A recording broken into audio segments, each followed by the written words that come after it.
Hello and welcome to another History Revision video podcast, this time on the 1951 election. The background to this election is that the year before, in the 1950 election, Labour had won a small majority of 5 seats, and this small majority had forced them to call another election a year later.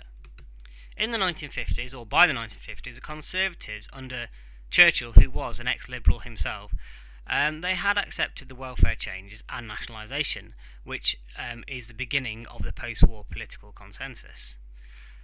The Korean War, meanwhile, was going on, and Labour had slowed down with reform, and the Conservatives had reorganised their party. So the actual election was held on the 26th of October 1951, and it resulted in the 17 majority for Churchill, who was 77 at the time. Getting on quite a bit. The reasons for the Conservative victory were that Labour were associated with austerity, and that was especially important to women, Derek Murphy says. Key ministers in the Labour Party were exhausted or unwell. A lot of them have been working in government since 1940. The Bevan-Gaitskell split undermined the cohesion of the party, and the argument between spending money on weapons or welfare led to Bevan quitting. Meanwhile, the Conservatives had been reorganising under Lord Woolton, their party chairman, and Rab Butler, whose slick campaigning machine was up and running again, unlike 1945.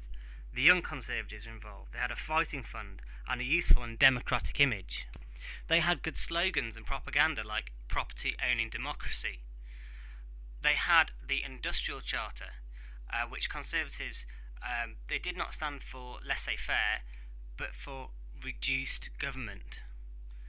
The Cold War allowed easy, if unfair, attacks on socialism by the Conservatives, and they promised 300,000 new homes a year.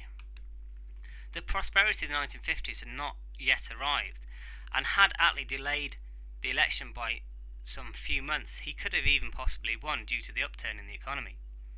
The first past the post system was especially weird in this election, in that Labour won more votes than the Conservatives, and the most they'd ever won, and they still lost. And the decline of the Liberals didn't help them. Ernest Bevin, had recently died as well, and education had been a failure for Labour, despite rebuilding and raising the school leaving age to 15. So a little bit of historical interpretation on this. The historian J.A.Y.